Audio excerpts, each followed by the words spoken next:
Hi everybody. So we're almost at the end of our book now. I've really enjoyed our book, Letters from the Lighthouse. We've got 2 chapters left and I'm only going to read one for today.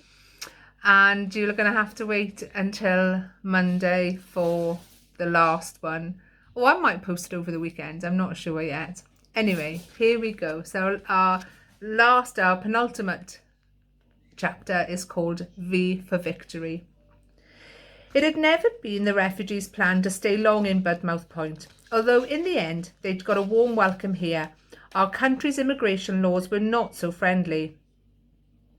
Without official visas, the Jews were termed enemy aliens, which to me sounded like more nasty name calling. Technically, it meant they weren't supposed to be here. Over the following days, a few more of the refugees left. Mr. Geffen headed to Canada, Miriam and Reuben, Elsie and Jacob for America. Realistically, I knew it wouldn't be long before Esther and Dr. Rith went on their way too. Meanwhile, knowing Suki was still on the other side of the channel made missing her even harder. German-occupied France was a dangerous place. No one had heard from her. No one could get hold of her, though Miss Carter, still blaming herself, tried every possible avenue. I think she even considered sending a pigeon. I felt hopeless because there was nothing I could do. It was unbearable to think we'd come this far and Suki might not make it home safely.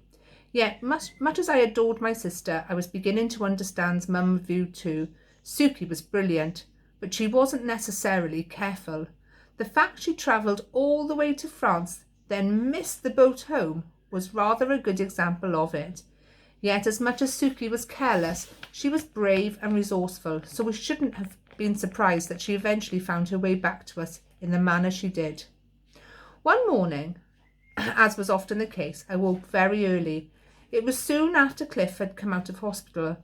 Not strong enough to face the lighthouse ladder yet, he was staying at Mrs. Henderson's with Mum, and I'd not quite got used to having the bedroom to myself. I'd read all my books from home countless times, and the ones on the shelves above our beds. Knowing I'd not be able to get back to sleep, I decided to go for a walk. "Coming, girl?" I whispered to Pixie, who was stretched out on Cliff's bed. She opened one disinterested eye, which I took to mean no. Pulling on a cardigan over my nightgown, I grabbed my coat and shoes and tiptoed down the stairs. Outside it was just getting light. There was no one about, only gulls circling the harbour, which was always a sign the fishing boats were due back soon. For once there wasn't even a breeze. The sea was flat, silky looking, the same pinks and blues and oranges as the sky. Dropping onto the beach, I started walking. I'd not been down here since the refugees arrived, and the crunch of shingle underfoot brought back to me vividly the drama and panic of that night. Only 12 refugees were left in Budmouth. It was mid-March now, which meant they'd been here almost a month. They'd settled well. In a way, it felt like they'd always lived here.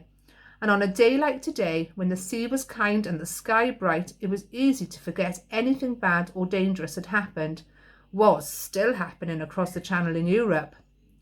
At this time of day, the tide was a long way out, making the beach seem wider and flatter than usual. Before long, I reached the groyne where I stopped to gaze out to sea. I heard the engine first, a chugging, spluttering, that for a split second made my heart stop. But boat engines, I was learning, sounded different from aeroplanes. The boat rounding the headland was the first of the fishing fleet returning to harbour. You could tell the catch was good from the way the hull sat low in the water. It passed close enough to shore for me to see the men on board laughing and joking with each other. One of them waved to me, a proper, gleeful, two-armed wave above his head. It made me smile as I waved back. By the time I reached the harbour again, the fishing boat was already moored up. The men had unloaded their nets and were stacking boxes of silvery fish on the quay. It was an impressive, delicious sight and got me thinking about mackerel on toast for breakfast. So I wasn't paying a huge amount of attention when someone called out, "Olive, is that you?" I froze to the spot. I'd have known that voice anywhere. "Oh, I can't believe it," she cried. It stunned me. I couldn't believe it either. But there was no mistaking who it was. I didn't even get a proper look at her. She threw herself at me with such force we both fell backwards across the cobbles. The person holding on to me was soaking wet and terribly in need of a bath. I didn't care. I clung to her as tight as she clung to me. I saw you on the beach, Suki mumbled against my neck. I was on the fishing boat waving. She was sobbing and laughing all at once. So was I. When at last we pulled apart, I looked at her properly and thought for one awful moment there'd been a mistake. This wasn't my sister at all, but a stranger. Last time I'd seen her, she had curled hair, face powder, lipstick, the works. Now she was wearing trousers and a man's tweed jacket with a woolly hat pulled down over her hair. I'm not looking the best, am I? Suki joked feebly. It didn't matter. None of that silly stuff mattered. I'm just so glad to see you, I whispered. Me too, she said, cupping my face in her freezing cold hands. What? I mean, how? I managed to say. There was so much I had to ask her, I didn't know where to start. The fishermen had stopped unloading their catch to watch us. It was funny how they gazed at Suki as if she was their favourite long-lost daughter. One of them called out, "Caught more fish today then, didn't we, eh?" I recognised him. He was the man who'd argued with Queenie about the lighthouse, who told Mr. Barrowman to shut up over the German pilot. I'd had him down as an old grump, but not any more. He was the man who'd brought my sister safely home. I stared at Suki. "Where did they find you?" Suki laughed her lovely tinkly laugh. "Oh, adrift in the channel in a rowing boat. They rescued me late last night. It was a stroke of absolute luck. I can't thank these dear chaps enough." It was just how things were with Suki. Even in the middle of the English Channel, she'd found people willing to help her. This time, though, she'd been the one trying to help others, and she'd risked her life doing it. It was easier and warmer to go straight back to Mrs. Henderson's. She made tea and crumpets and banked up the sitting room fire so it quickly grew stifling. Suki, in borrowed dirty clothes, her hair wrapped in a towel, sat as close as she could to the hearth to get warm. We didn't mean to wake everyone, but it wasn't long before Cliff came downstairs. His face was an absolute picture when he saw Suki. Throwing his arms around her, he stared at her speechless. "Can we go to the cinema again?" was the first thing he managed to say. "A proper trip that lasts more than 10 minutes? The next footsteps on the stairs were Mum's. Seeing the chair pulled up to the hearth, she stopped in the doorway. "Hello, Mum." Suki rather sheepishly stood up. "Oh, Suki," Mum said quietly. "You silly, silly girl." I braced myself for the hugs, the kisses, the happy tears. Cliff's favourite bits in films were when long-lost people got reunited, yet this was real life concerning people we loved. Mum, though, wasn't smiling. "You weren't well. The doctor told you to rest, didn't he? No work, no stress, that's what he said," Suki tried to explain. "Oh, my darling girl," Mum murmured. "I've been so desperately worried about you." Suki started crying. "Oh, I was only trying to help. I knew you wouldn't want to let anyone down." When they hugged, it was like watching two people cling to each other for dear life. It was quite overwhelming, and so typical of Mum and Suki, whose love for each other was always the boldest, fiercest kind. Eventually they sat down on the settee.